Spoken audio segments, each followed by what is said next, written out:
Coming up this week on the Course of Life podcast, our front nine gave us a return major champion and a breakthrough lefty W on the PGA Tour. Plus, this week, I head to Houston to see what the LIV golf fuss is all about. And this week's guest is five-time PGA Tour winner Billy Mayfair. Yes, an awesome blast from the past name. He's out there on the PGA Tour Champions, and he has an amazing story to tell as well. And we get into an NBA Finals preview, Caitlin Clark, baseball, and when we always end with food, we're talking collard greens and cheap bar food eats. All of it brought to you by our friends at Desert Fox Golf. And we are officially 2 weeks away from Father's Day. This is absolutely the time to hit that button on the Father's Day gift. I know right now you're probably thinking, oh geez, we're getting close to the Father's Day deadline. All you need to do is go to desertfoxgolf.com, put in the promo code Course of Life when you buy anything from their site. Get their phone caddy. It's a really good, awesome way for the father or golfer in your life to hold their phone and keep it safe on the course. They also have Swing 8 tumblers to hold their drink, DJ 10 speakers to keep the music going throughout their round. These are the easy Father's Day golf gifts that you need right now in your life. So again, go to desertfoxgolf.com, promo code Course of Life, see everything Desert Fox Golf has to offer, and get the best gift for your father this Father's Day.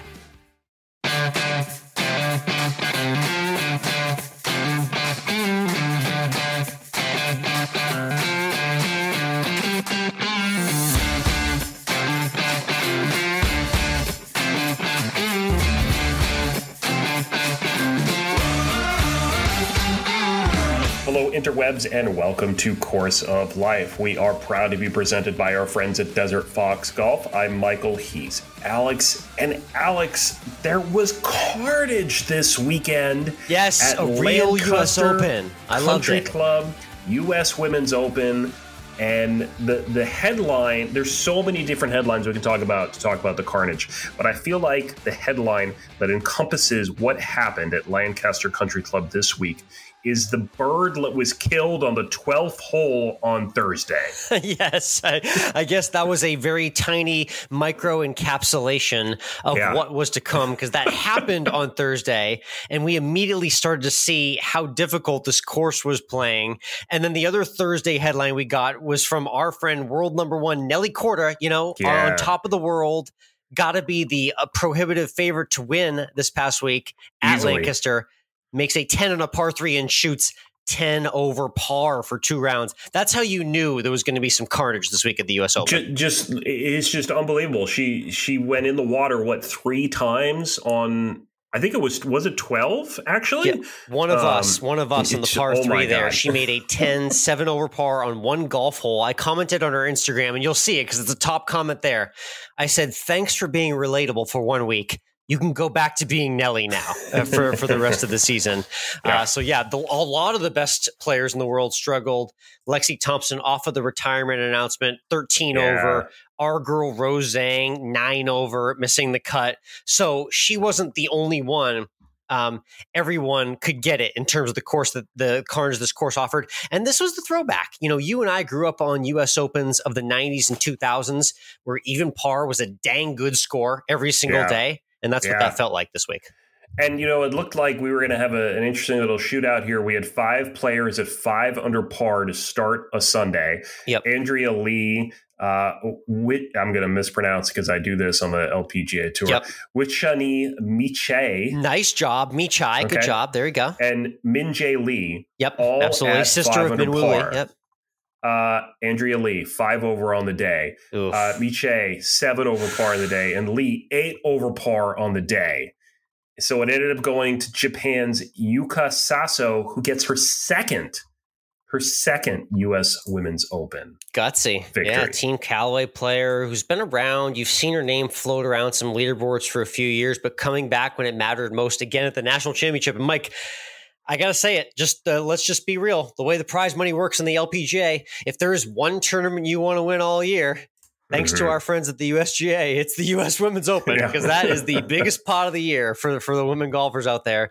So shout out to Yuka Saso for getting it done a second time amidst all the chaos and carnage.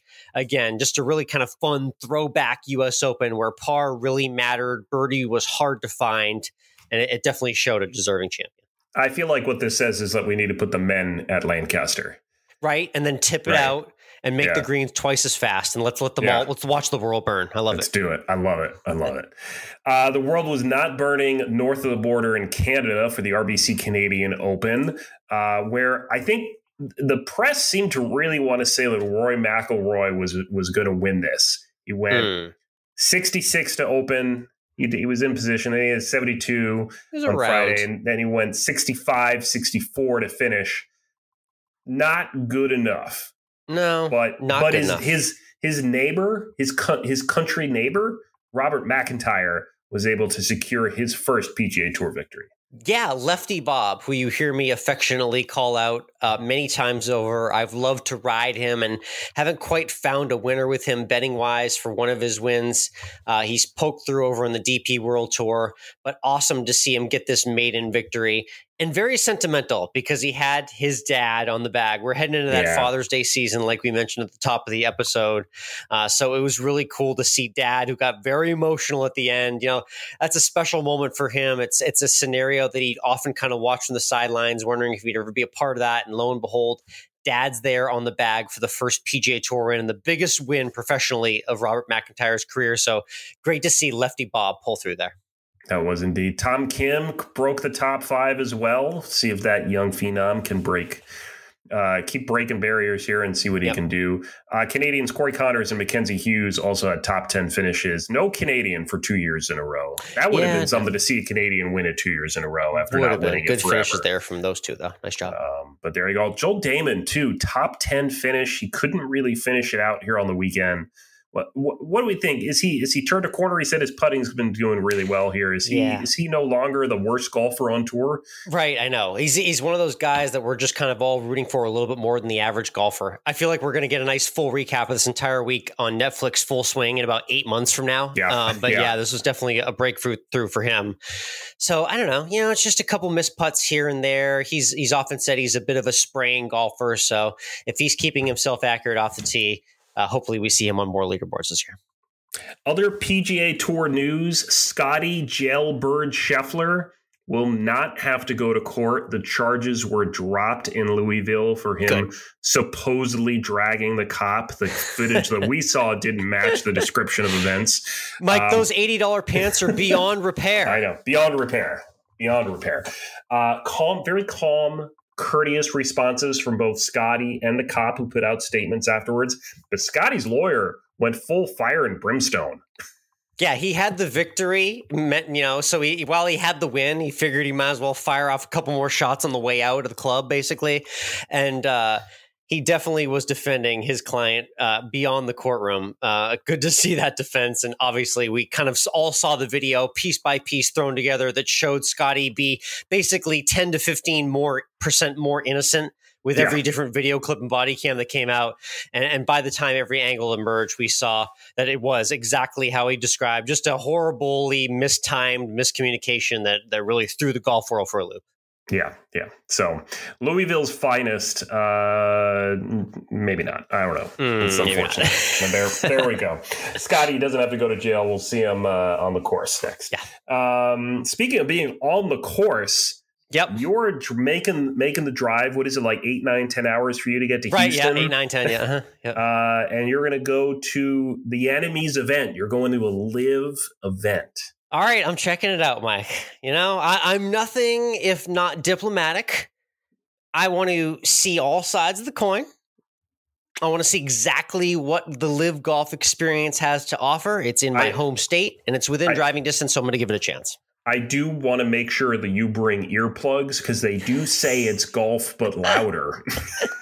That might be the highlight of the video I put out on YouTube for this experience going to LIV Golf, is how loud really does the music get? And I'm going to test that volume. Download an app on your phone that gets you like a decibel reader, so you can we can see how loud it is at LIV Houston. Good call out. So decibel reader, and then I need to get the video of me getting sprayed with champagne from the winning team as they spray their bottle all over me. That's the quota for this Sunday in Houston, Texas. It's going to be, Yeah, I have no clue what to expect. Honestly, you and I have kind of joked about the whole LIV golf experience for years now, but I'm gonna get the front row seat. I'm gonna document it all for everyone. We'll have it up on the YouTube channel, and we'll be posting a bunch on our Instagram at COL Podcast and Course of Life Alex to see what it's like going to a LIV golf event. Coming up next for the PGA Tour is that warm-up to the U.S. Open. U.S. Open, of course, will be at Pinehurst, and we may see carnage at Pinehurst. I really hope we do. Yep. Where they're going to be in Dublin, Ohio. They'll be at the Memorial at Muirfield. Always a great event. Winner shakes Jack's hand at the end. Yeah. Tradition like any other. Great 18th green there at Muirfield. This is always a tricky test, and Jack and his crew make it a point to make it one of the more difficult non-major tests. So always good to see a great field's going to be aligned here. It's a signature event. It leads up to a major. The best in the world are all aligned. Definitely a trophy you want to get your hands on, and a moment you want to have at 18, shaking hands with Jack Nicklaus himself by the green there. So yeah, I mean, you tell me who you like at the top of the board, but all the best are going to be there. So it's a fully locked and loaded field this week. I mean, do we think Viktor can return to form and just make it happen and repeat? Yeah. So that and it's funny you mentioned that. As soon as you said Viktor winning last year, I just remember him making a lot of putts. These greens are fast. They're going to be a good precedent for the U.S. Open the week after next, because they stimp them out real hard. They're going to get crusty and brown. So it's a putting contest at the end, specifically this week on those last few greens. And Viktor made the putts when he needed to. He hasn't been doing that recently. So we'll see if he can re-find a little bit of that magic this week at Muirfield Village. Let's do a little tuned in. It was an interesting week this last week, Alex, I feel like, across the board. I was sitting down on Thursday trying to get your YouTube video up on our YouTube. That's right. And I was grocery shopping walking through HEB, actually. Yeah. And I sent you a text, and I was like, hey, I'm working on this, but I'm going out to dinner, and it's going to have to wait because now I'm sitting in front of the TV watching the guilty verdict of Donald Trump in New York come in. Yeah, that was a crazy unfolding, to be honest. 34-0 there on the verdict count. And what made it all crazier is just the feverish pitch that emerged after in the hours and days to follow. You flip your computer on as a sports fan hours later, and you see him at the UFC fight. Mike, that man walks out like he is The Rock or Stone Cold Steve Austin returning from the dead to WWE. He got one of the loudest pops I'd ever seen in my life. I mean, obviously, that's quite literally his crowd that he's playing to, but unprecedented decibel levels. You want to talk decibel levels? Trump walking out at UFC. That was some volume this past weekend. Well, he's got a lot more free time now that he doesn't have to be sitting in court every day. So we'll see how many more pops he can get at different arenas for that his, is true. I mean, rallies. Who says he's not going to show up in Houston this week for the LIV golf event, right? You know what I mean? Would. Like he would. He's got a couple tee times this week. You know that. Yeah. Over under golf rounds, Donald Trump this week, over under is 2.5. He's definitely hitting the course a couple times now that the schedule's freed up. It's not like he's campaigning or he's got anything that he's running for at all. So I mean, it's all golf for Trump from here on out. Yeah, I think I would slam that over so much.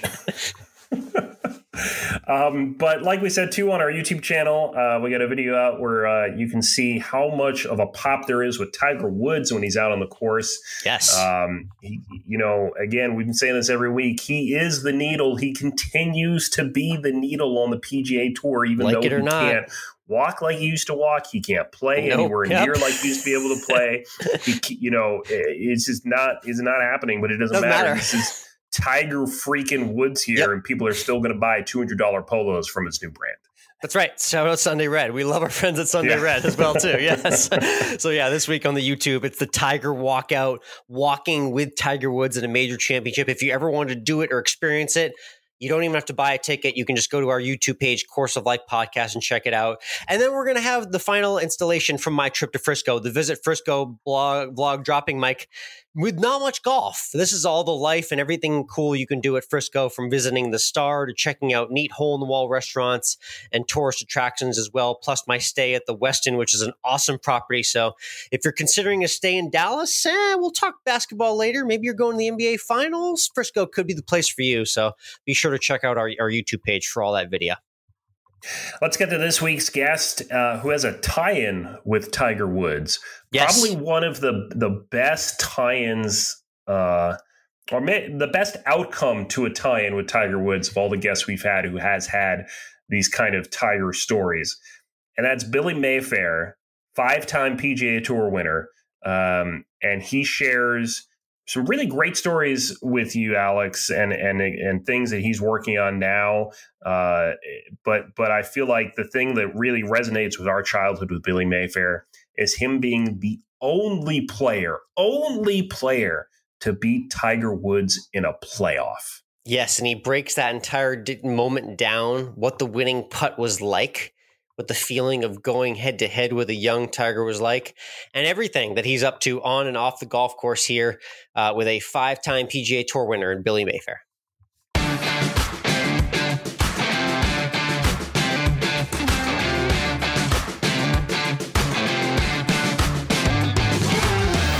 Next up on the tee from the Valley in Arizona, he is a 5-time PGA Tour winner with some fascinating experience both in the game of golf and the game of life. It's Billy Mayfair joining us here on the Course of Life.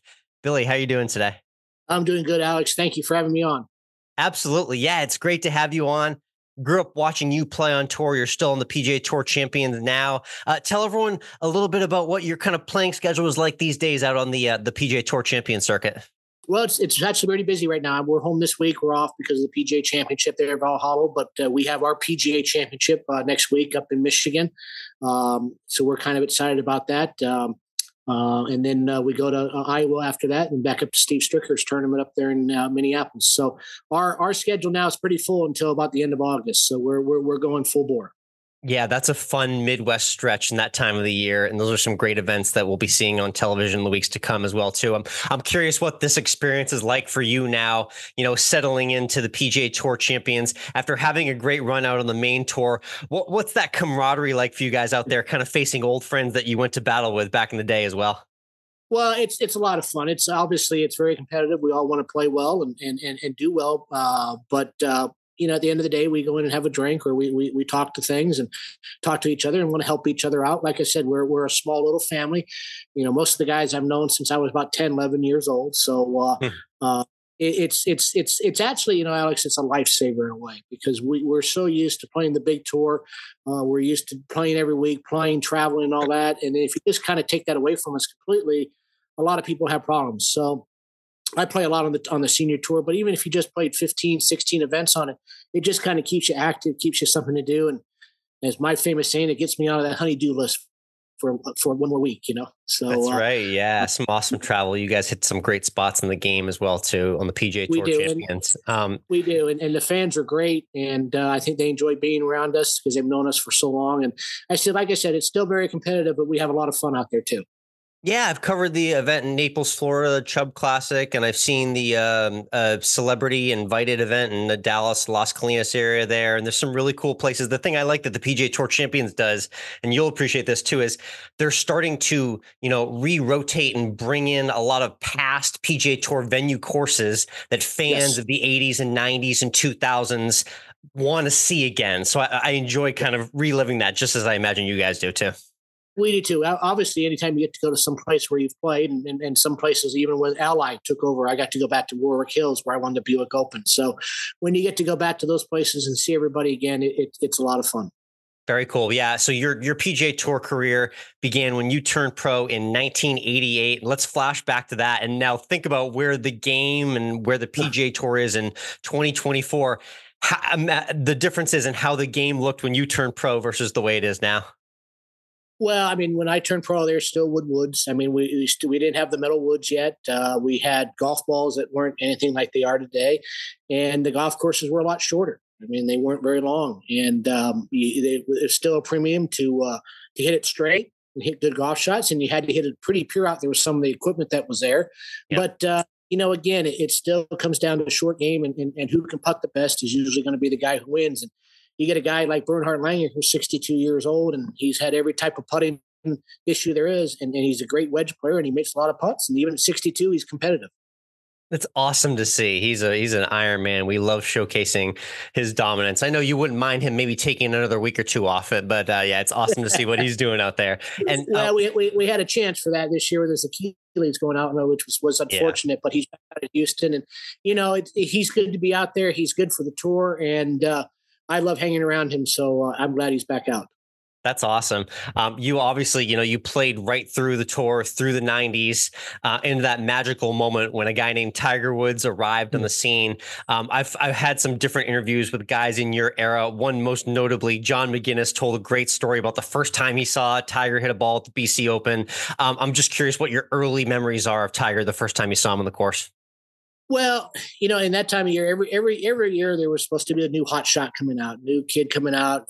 Ty Tryon was, there for a while. Everyone talked about he was going to come out in there. So when Tiger came out, you heard, okay, well, he's Tiger Woods, and that's nice. And, but, he's still not going to live up to what everybody says. And I watched him play in Milwaukee, and there was a difference there. There was just the way he looked and the way he walked. He was very, very gracious and very nice to me all the time. He's never been anything like that, which is very difficult when you have someone pulling at you all the time, as people do. But you could tell. And then when he went to Vegas and won at Las Vegas, I think his second week out, maybe this kid's got something here. And he's definitely lived up to all the expectations, that's for sure. Yeah, he has indeed. And he's helped the game out. And you got to remember something, too, how much he's helped the game of golf out. I mean, golf was just, he made golf cool. People don't realize that. I mean, a lot of people, a lot of kids out there who had never started playing golf got started because of Tiger Woods. And he's helped the game of golf just so tremendously. It's great. Yeah, and I was at that pivotal age of 10 years old, seeing him win in 97 at the Masters. Like, you can imagine how impressionable that was for everyone in my generation, obviously. Absolutely. So we build Tiger up just to say that we do have Billy Mayfair on, because you do have one up on Tiger Woods, which you'll always have. For people who don't know, Billy actually clipped a young Tiger Woods at Riviera in a playoff on the PGA Tour, making yourself the only person to beat Tiger in a playoff. Is that correct? That is correct. Yeah, it was not. We were not at Riviera that year. The Riviera was hosting the PGA Championship, so we were at Valencia. So it was the LA Open, but it was a different course. It was a different golf course, which was actually more special. One, because I have the only money clip that says Valencia on it, which I'm very proud to say. But more importantly to me, it's where Tiger grew up. So we were really in his backyard when I beat him there. So he's let me know that a few times. Trust me. So let's take everyone back to that moment, like putt to win in a playoff and beat Tiger Woods. How much, just from a memory standpoint, what sticks out to you from those moments of that win? Well, I remember I had to birdie the last hole. I had to get it up and down from the bunker on the 72nd hole in order to get in the playoff. I made about a 10-footer there to get in the playoff. And most people thought, since we were going back to 18, which was a par 5, that Tiger definitely had the advantage on me. And all I wanted to do is I wanted to get to 10. I wanted to get past 18 and go to 10, which was a par 4, which I thought maybe I had a better chance. But when Tiger, fortunately, hit his drive a little bit right, I knew he couldn't go for the green in 2. And we said, okay, well, let's see what can happen here. And I didn't hit a very good drive. I had to lay up about 80 yards short, but it was right in my wheelhouse. And I hit a little wedge shot in there that went past the hole and spun back about 6 feet. And fortunately, it spun back 6 feet and was almost on the same identical line that I hit the putt to go in the playoff. So I knew what the putt was going to do and all that. And Tiger had missed the green to the right. He hit a real good wedge shot up there about 20 feet. And try to slow play me a little bit. He was looking at that hole for a long time and all that, but I knew what the putt did. And one of the few times when he had to make a putt, he actually missed this one just on the top edge. And I said, okay, you know what this is going to do. Let's just make it. And when it went in, it wasn't so much that I beat Tiger Woods. It was that I won a PGA Tour event. Right. And not only that, but winning a PGA Tour event on the West Coast meant that I actually had almost a 3-year exemption now out there on the PGA Tour. I had the rest of that year and 2 more. So that was a huge, huge thing for me to do. But it wasn't probably until the next week when I got to Doral, when the media room was about 500 people from the press there talking about beating Tiger, that I realized, hey, I might have done something here, So, but it was a thrill. It's been 20 years since that's happened, and I still get asked it every day, and I'm very proud of it. And I think my wife's going to make my tombstone the only player to beat Tiger Woods in a playoff. So it's very special to me. Trust me. I never get tired of talking about it. Absolutely no. And it's funny. Actually, it's a callback to a guest we've had before on the show as well, who has a different, he was on the wrong end of Tiger Woods, but it was an experience that made his entire life what it was. And I'm referring to Steve Scott, who we've had on the show a couple of times, who Tiger played in that famous 36-hole amateur final. And, he went on to an amazing career. Now he's in broadcasting and has a full PGA career of his own. And he's talked about just kind of that association with Tiger and just kind of how far that resonates with you for the rest of your life. Do you ever kind of think about just, how you're going to be uniquely tied to him for, the rest of the history of the game? It does. Like I said, people talk to me about it every day. But the one special thing that I had over Steve was that I only had to play him one hole. Yep. He had to play him 36, and he almost beat him at 36, and that was a huge accomplishment, especially back then. But I was fortunate enough. I only had to beat Tiger on one hole. I only had to play with him one hole, and only had to beat him on one hole. So I was lucky for that. Love it. Again, it's Billy Mayfair, PGA Tour vet. He's on the PGA Tour Champions now, joining us on the Course of Life. One thing I really do want to go ahead and applaud your candor for is something that you'd come out and been very direct about in recent years. You had a autism diagnosis that you received in 2019. For those who are wondering how that came about, explain the background and how you kind of came to that diagnosis a few years back. Well, unfortunately, in 2019, at the end of the year, at the 3M championship in California, I was disqualified on a ruling, and I didn't quite understand what had happened. And I don't want to say I didn't fight for myself, but I just kind of let it go. And it was not, it should not have been disqualified. It was the ruling was incorrect. I was in the right. They were in the wrong. Interesting. Unfortunately, the tour is not going to do anything about that, which is okay.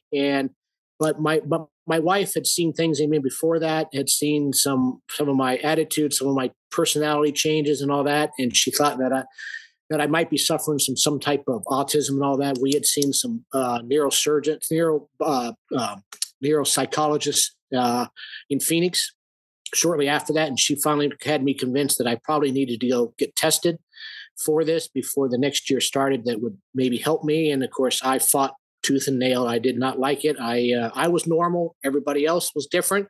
So let people know that you're not going to get an easy fight from most people who you want to go get tested. Even after I was tested, it was a 1-day, 8-hour test. I got the results and I let them sit in my corner on my desk for about 3 months before I finally opened them up again. There was nothing wrong with me. Everybody else was wrong.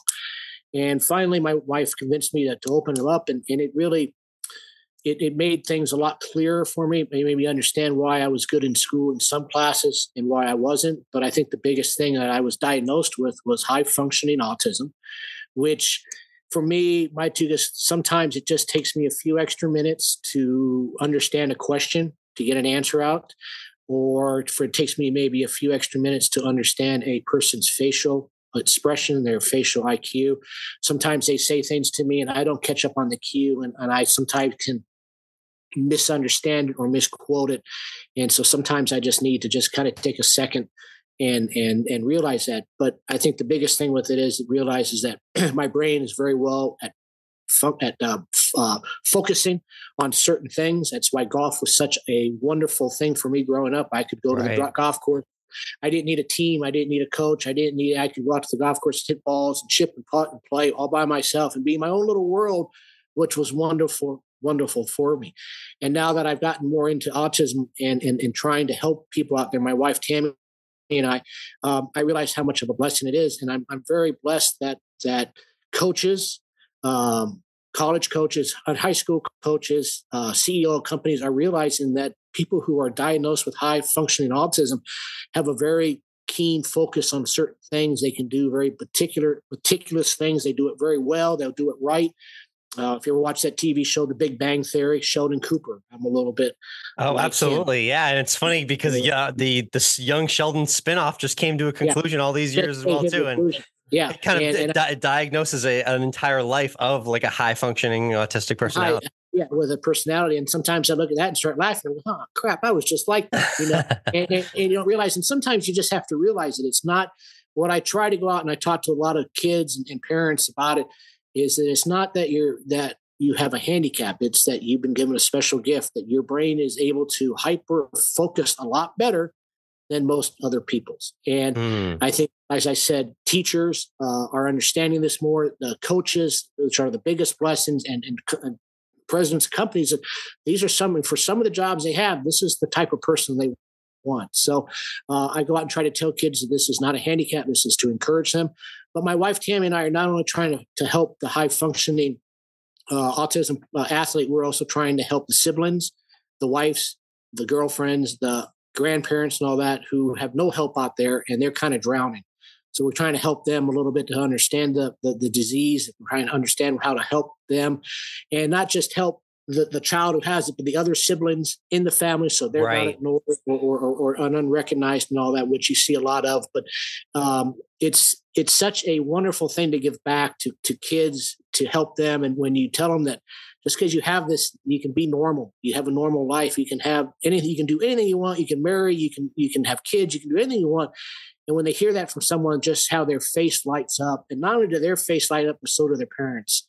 And that's the greatest eagle putt you're ever going to make out there. Nice. So, very well said.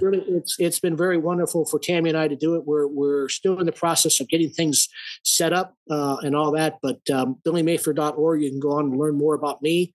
But it's just something that's helped me kind of give back the game. And as I'm finding out that people with autism, there's a lot more people out there, and it's just not as uncommon as people think it is sometimes.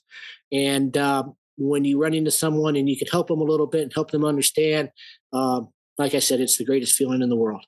Very well said, Billy. And there's a couple different ideas that I've seen you talk about, and I appreciate how candidly you speak about this because it helps everyone get educated on exactly what autism is, because it can be a mystery to lots of people. And you talked about the idea of helping the support system as well, too, and how autism can be like speaking a different language. So break down what that means and how, you help make the support system more hospitable and accommodating to people with autism. Well, and that's a great point. When most people think that you have autism, they think of Rain Man. They think of the main movie Rain Man. And even in that, you could see his abilities to focus on playing cards. Yeah. And that type of deal. And what we try to encourage is that you have your kids with golf or with school, art, music, something like that, where they can really focus hard on that and they will harness the creativity. Yeah. That's harness creativity and to leave them alone, that's the hardest thing. But to encourage them to do something like that, where they can do that one task that a lot of people just can't do, and they can do it so much better. And they're good at that. And that's what they've been blessed with. And that's why I tell these kids that you are blessed with this. This is not a handicap. This is a blessing, and please use it as a blessing. And then to try to help the parents understand it better, to encourage them and to help them help even the siblings in their family understand it better, so that everybody can get along, can have a healthy, safe life together. Very well said. I appreciate that, Billy. And the one other thing that I wanted to touch on is you mentioned your idea about how, you're kind of understanding that your brain is wired differently. And this is something you just now came to a conclusion when you got the diagnosis. When you look back, you said looking back, you got some answers. Is that more... Do you regret not knowing earlier in life, or do you have kind of more clarity now, just looking back and having a more clear picture of the way your life was and how it unfolded? What's that mix there of emotions?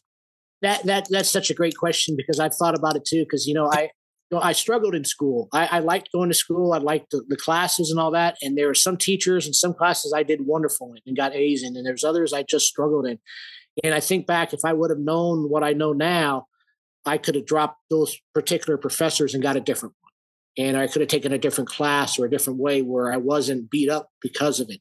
And of course, back then, a lot of teachers didn't accept this. It wasn't accepted and all that, which I can understand. But I guess the biggest thing is a lot of times I'd go back and, I wasn't good in school. I didn't do this. And you criticize yourself, or you get down on your foot.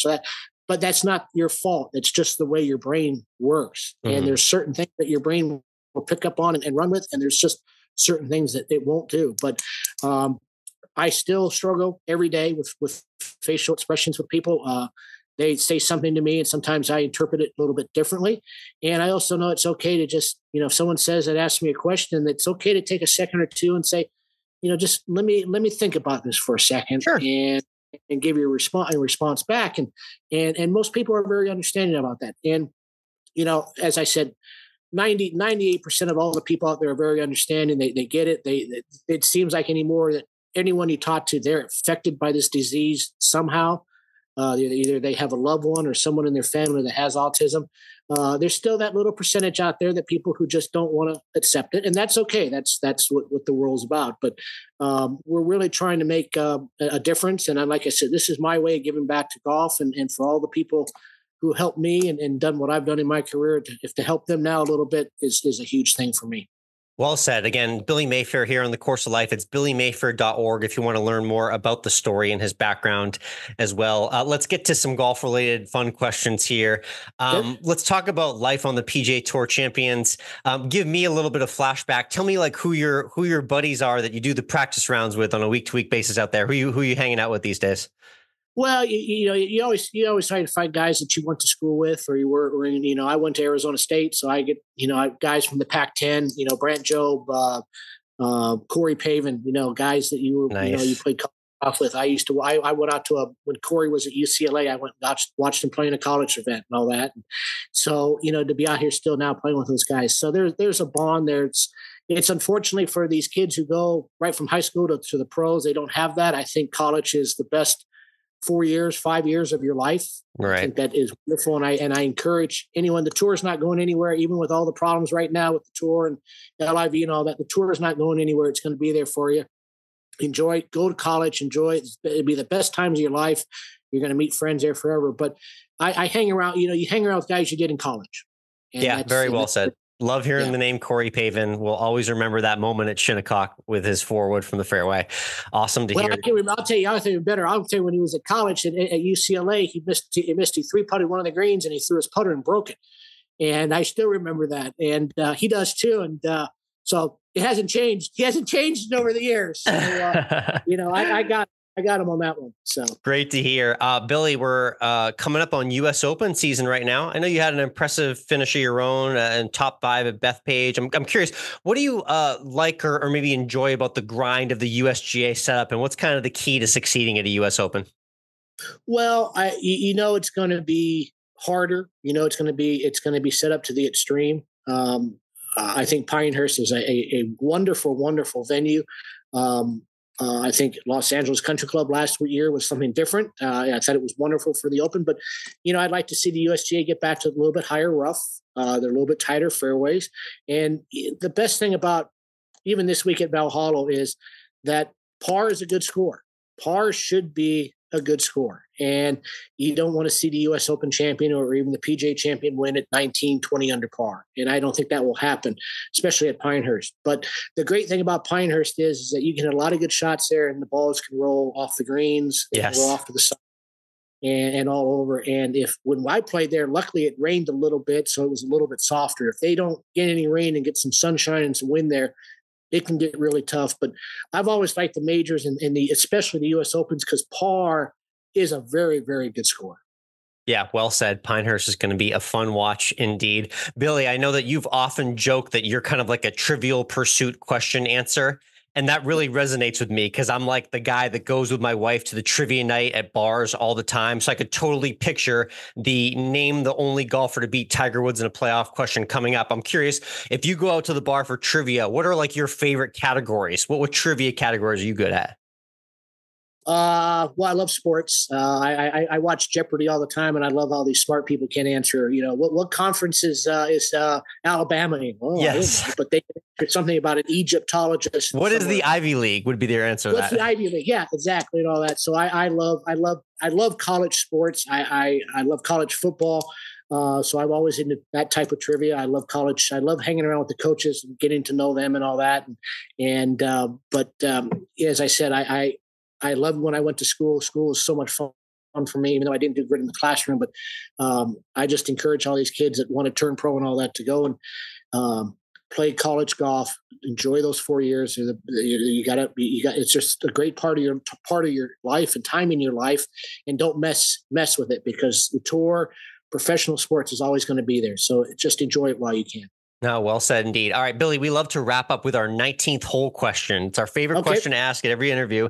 So let's say you get into your favorite clubhouse, you had a good day on the course, and it's time to order a meal and a drink at the 19th hole. What are you usually going with? I'm real favorite to Mexican food.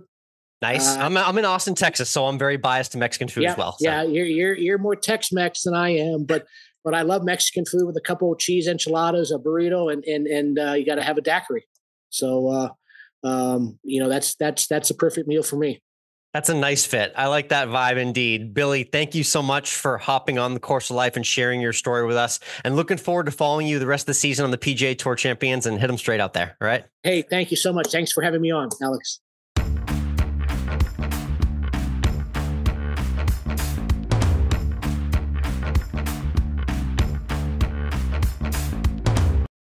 Course of Life podcast is brought to you by Zencastr. We've been using Zencastr here since almost the very beginning, as how Alex and I record this podcast from hundreds of miles away, and it provides us with great quality audio that works every time, and it's something that makes Course of Life what it is and has kept us being able to make consistent episodes every week. And now it's super easy to record a podcast with Zencastr. You log in using your browser and start recording a high-quality podcast right away. You record studio-quality sound and up to 4K video with your guests. You feel a sense of zen, knowing Zencastr's multi-layered backups ensure you always have your recordings in the highest quality, even if the connection is unstable. And have you ever wondered what you actually sound like? Zencastr's post-production process makes you sound buttery smooth. It automatically removes those ums and ahs in your recording. It removes those awkward pauses in conversation too. Set the right podcast loudness and levels while reducing background noise with the click of a button. Head on over to zencastr.com/pricing and use our promo code COURSEOFLIFE to get 30% off your first month of any Zencastr paid plan. We want you to have the same easy experiences we do for all of your podcasting and content needs. Again, that's zencastr.com/pricing and our promo code COURSEOFLIFE. Zencastr, it's time to share your story.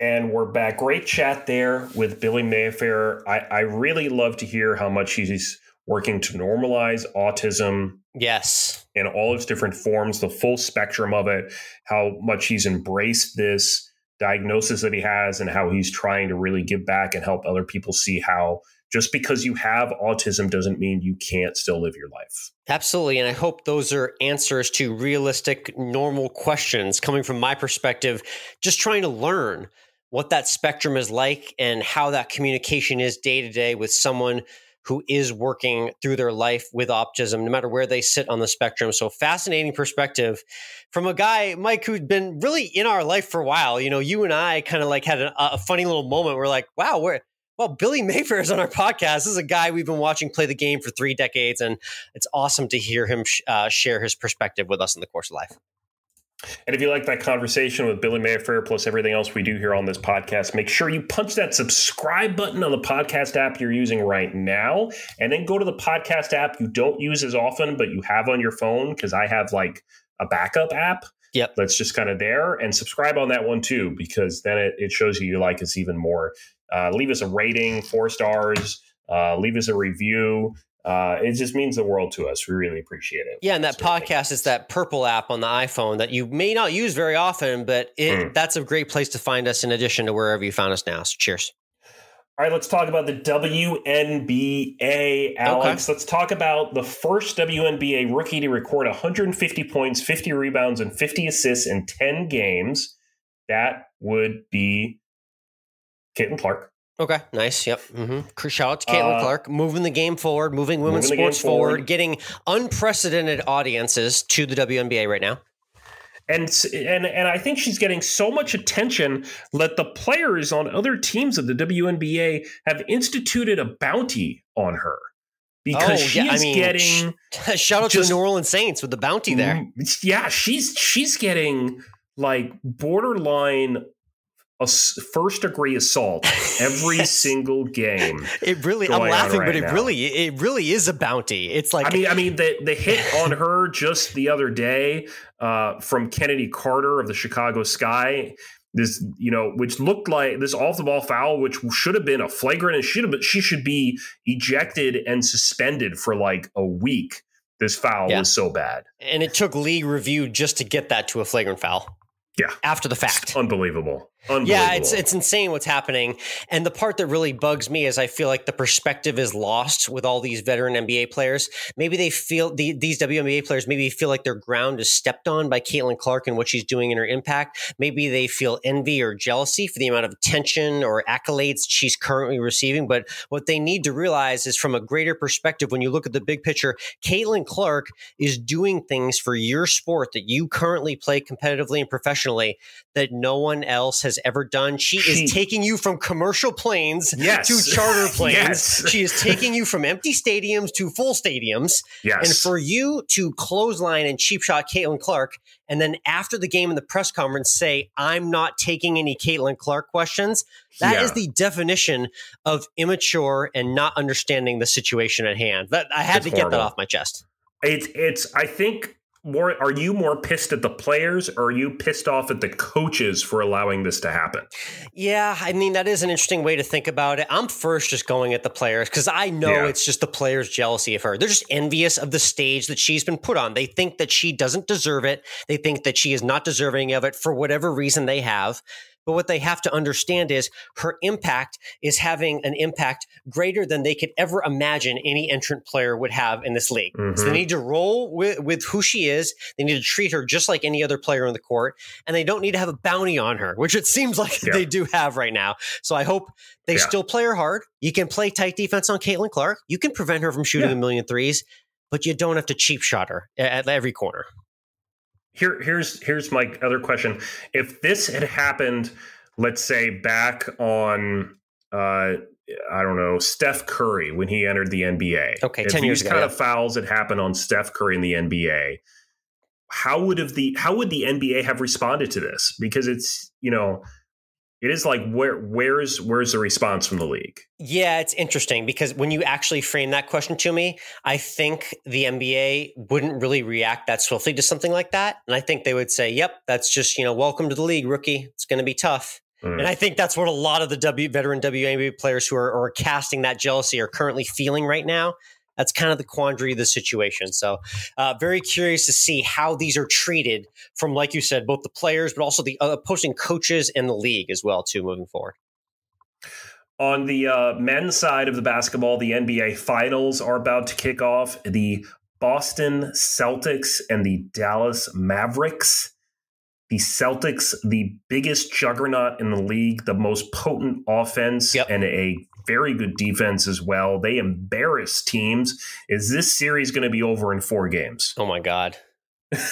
What a thought.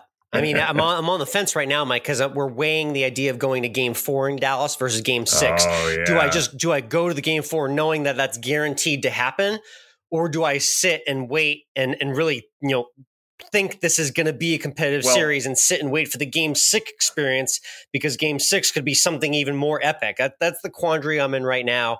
But yeah, I mean, the honest prediction is Celtics in 6. I'd love to be there for the Game 6 win in Dallas. So we'll see if that could come true. But I just know Kyrie Irving and Luka are going to make it difficult. But Game 1 Thursday night should be a good series to watch. It's going to be an excellent series. The other thing that's really fun to pay attention to right now, and we are recording this podcast early on a Sunday evening, so hopefully by the time you all are listening to this is still true. Still a great story, regardless. It's a great story. We have to talk about Birmingham Southern. Maybe the only time we mentioned Birmingham Southern on this podcast. Well, it's certainly after this year will be the last time we ever mentioned Birmingham Southern. D3 Men's World Series, College World Series. All right. Birmingham Southern has no school. This team doesn't have a school anymore. The school has literally shut its doors and will never open again. Wow. They ran out of money.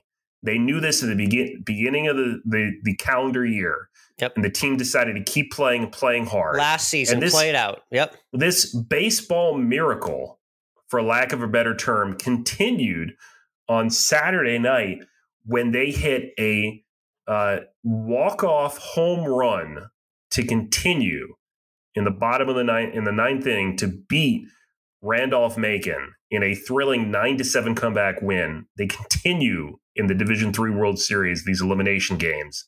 This is just crazy. That's so cool. So the baseball program has outlasted the university for which the baseball program represents. Yes. If they win a trophy, I guess they're just going to pass it around the players every year. Where does the trophy go? That's a fantastic question. And it's worth pointing out, Brigham Southern is a good baseball team. They were in the 2019 World Series. Okay. And so this is a good team. Wow. Historically good team, and they're going for it again here. But this school, which opened in 1856. Dang, a lot of history there. That's kind of sad. Jeez. This is one last legacy for the same team, so I do like that story. That's a nice one. It is indeed. So we'll see next week. They'll see if they're still in it, but certainly a huge story and pretty awesome to see. So these guys, good for these guys for keeping it going. All right, let's hashtag always end with food. Yep, 19th hole content to wrap up the podcast at Always End with Food if you want to see our food content there. And I just did a reel which is collaborated on by my friends, my local bar here, our friends at Bon Air ATX Mike. And I've shouted them out before because you remember me talking about the absurdly cheap and awesome bar food at Bon Air. This menu is like from 1985. They have a half-pound, $3.99 cheeseburger, which is amazing. 10 shrimp, 39 cents each for $3.90. We got a side of fries for $3. It's amazing prices. Toasted ravioli, $4.99. Mike, this is the best bar food you're ever going to find. I challenge anyone in the comments at Always End with Food to tell me a better bar food deal wherever they are, because I'm absolutely hooked on these deals, especially in these tough times. It's great to see some good, cheap food prices. It does seem like inflation has passed them over. My question, though, is how much is a beer? More expensive than most of the food items. Because they are a bar somewhere. And they do make money on their alcohol, as we all know. Yeah. But the food keeps us coming back. So shout out to Bon Air. And again, check out Always End with Food on Instagram if you want to see a glimpse of a little more of this food content that we bring up here on the Course Life. I want to talk as we finish the food here about collard greens, Alex. Yeah. Now, okay. You and I are both very good northern boys. We are. Yes. We did. I didn't grow up with any kind of greens. The concept of collard greens is something I had heard by name growing up, but never, ever actually seen it made or executed until I was an adult. It's just not something you think about, I think, at all. But I went just the other night with my mother who's in town. We went out to Common here in Savannah, which you've been to their sister restaurant, Ordinary Pub. I did. Yep. Down in the basement. Great burger. So we went to Common, and I got something that I've gotten there before, which is just, I'm so glad I got it, which is their short rib. It's a braised short rib, a coffee whiskey glaze, sesame seeds, creamed collard greens, cornbread, and a red wine jam. Yeah. And the collard greens are just so freaking delicious in this dish. Smooth is the word that's coming to my mind. I can't, the dish is just freaking unbelievable as it is. The cornbread is almost like a Johnny cake or something, really, because it kind of is. It's not dry like cornbread. It's crispy on the edges. It's just incredible. But the creamed collard greens, when they get together with everything, there's just that little bit of bitterness in them. But it's just, I don't think I would ever make collard greens, but I will go back to Common and order this and eat those collard greens and clean that plate every day. Love that. The amalgamation, the Southern soul food, the low country vibe. That's a great Savannah plate there. Love to hear that. Again, Always End with Food to check out more of that, and at COL Podcast on Instagram. Thank you so much for tuning into this week's Course Life podcast. We'll see you next week.